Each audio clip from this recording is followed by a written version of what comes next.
this kind of videos. I don't really post about this, or I don't really talk about this. But today I just want to talk something on the mental health and the weight problem. See, I want to speak in this topic because I think it has related to me most than anyone else.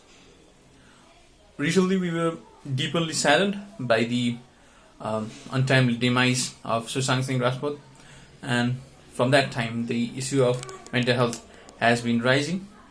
I'm not a speaker. I'm not that kind of toastmaster. I'm not involved into any speaking kind of stuff, and I'm not involved into something of mental health.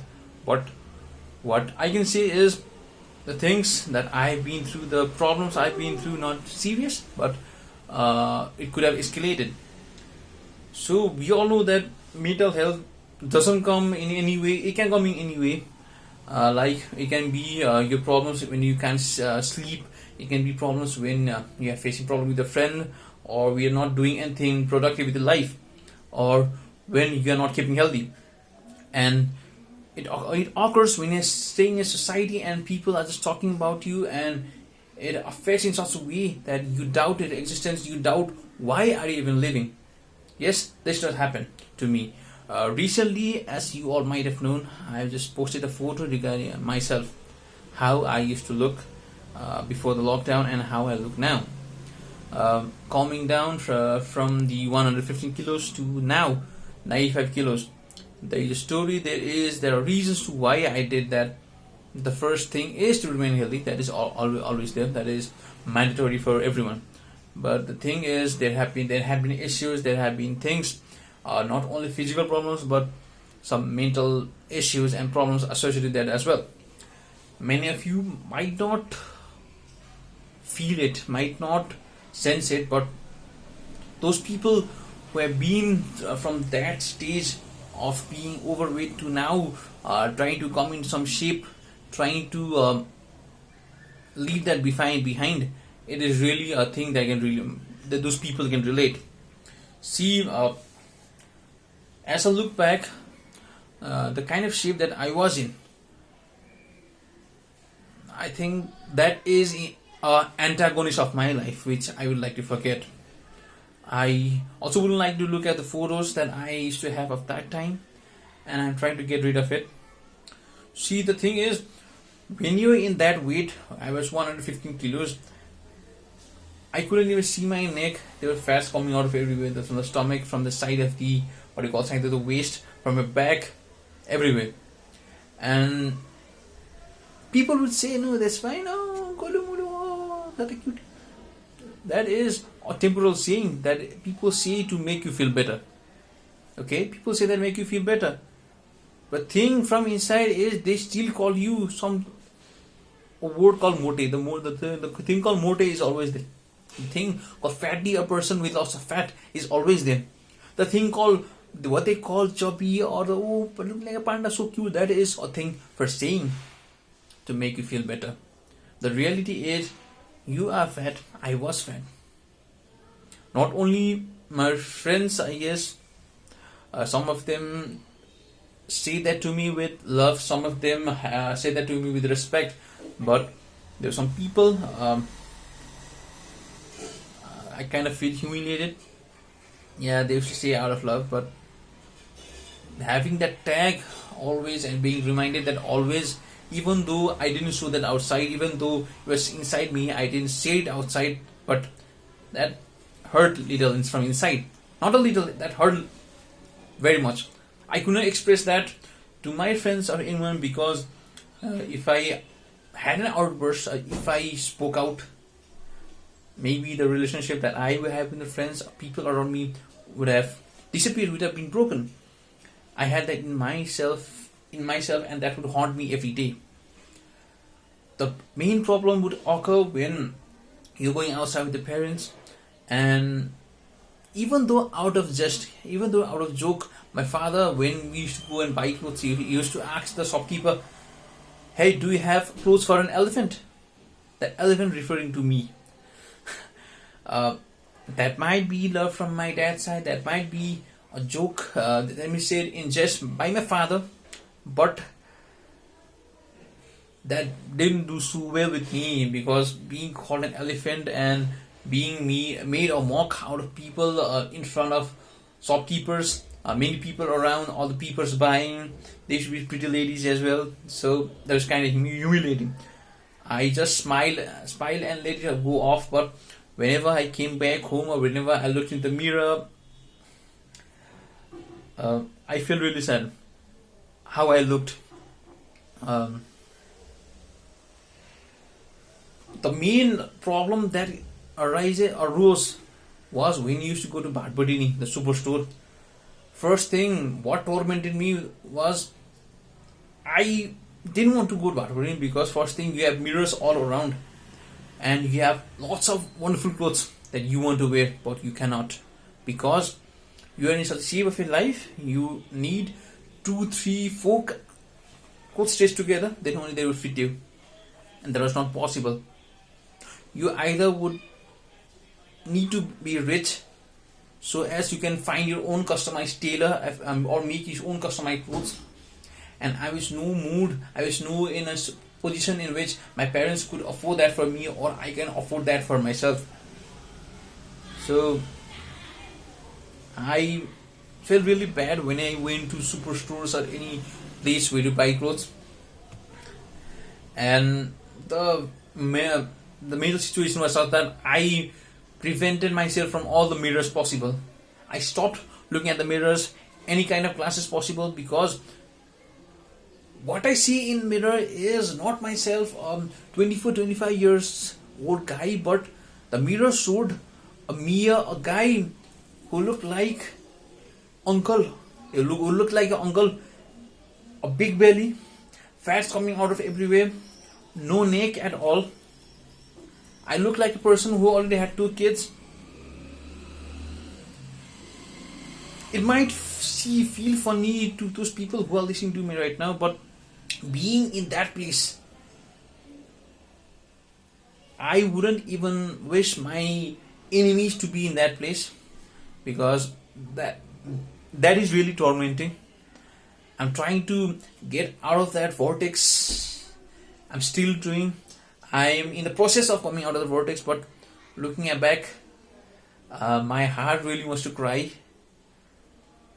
And not only me, there are lots of people right now who are facing this problem. This is not, my friend, this is not only a weight problem. I'm talking about the mental pressures that is associated with that. The kind of feeling that you feel from inside that you are not capable enough, the low confidence that you have in doing anything.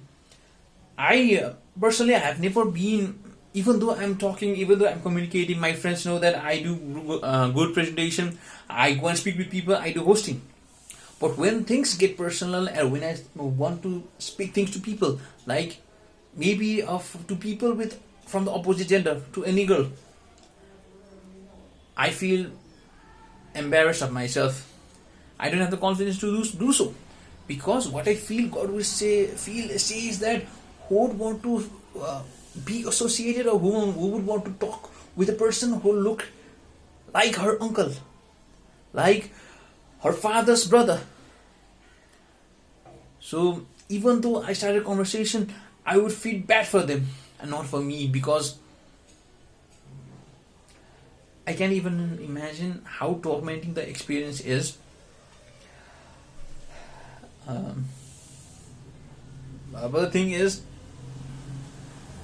like myself, many people are learning to get out of the vortex, and there have been people who have helped me getting out of this vortex. I'm still trying now. I'm not a fit guy still now. I still have got lots of fat to overcome, but looking at this camera at the moment and how I look right now, and my protagonist right now and the antagonist that was some months back, I feel I need to say thank you to some people who were there with me through all my physical and mental stress.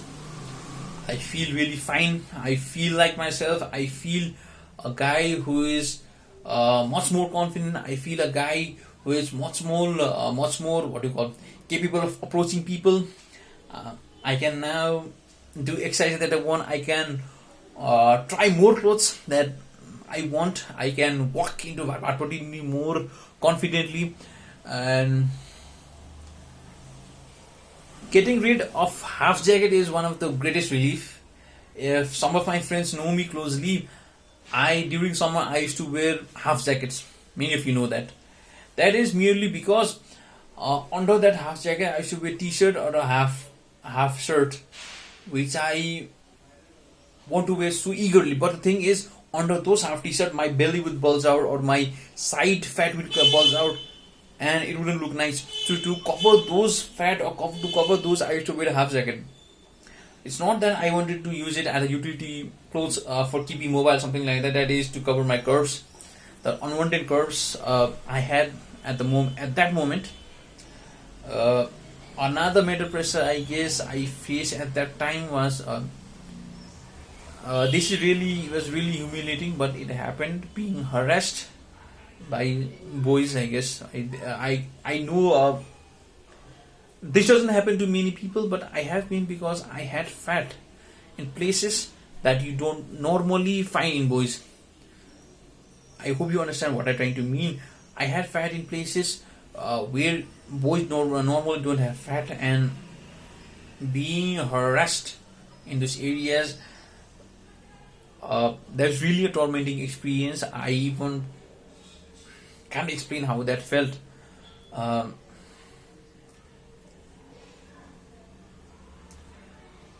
I'm still, like I've said, I'm trying to overcome that. I'm taking motivation from different places. Likewise, my parents have been a great help to me always since my birth. They are our greatest friends. If somebody asks me the tips how I have been able to overcome, or how I am overcoming this, I don't have tips. I haven't done any miracle. What I'm just doing is I'm just changing. I'm just getting rid of my bad habits that I used to have. No junk, no sweet, no eating outside food as much as possible. Skipping is simple. Do your exercises. Don't just stay still. Keep on doing what you're doing. That's what I do, and I'm really happy that I am in the verge of reaching my target goal.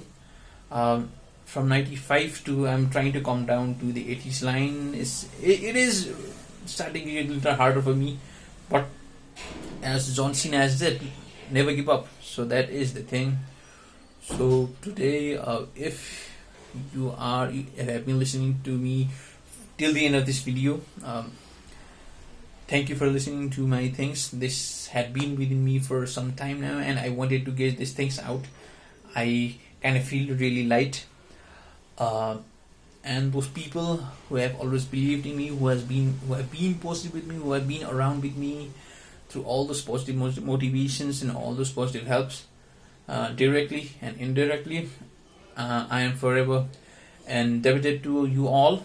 And what can I more say? Thank you guys. I'm having a lump in my throat. I don't usually get emotional like this, but just sharing these things with you all, I feel kind of really light. I feel kind of really fine. What more can I say? I hope if this video reaches somewhere outside, or if it is circulating somewhere outside, I hope people get motivation in one way or the other. I'm not a motivator, I'm not a influencer speaker, but if sharing my things motivate or influence you a little bit as well, I think that is a great success for me. My journey hasn't ended still now. I still have to get in shape. I still have to find people who I can talk to. I still am looking for those wonderful clothes that I want to wear. I still am working to make myself better, and that is what I like to recommend people to do. Please don't give up. Always look farther. The grass is green on the other side. Don't give up whatever people say, and enjoy life. That is all I can say. I don't have any fancy quote or anything. That's it, guys. Thank you for listening to me. God bless you all.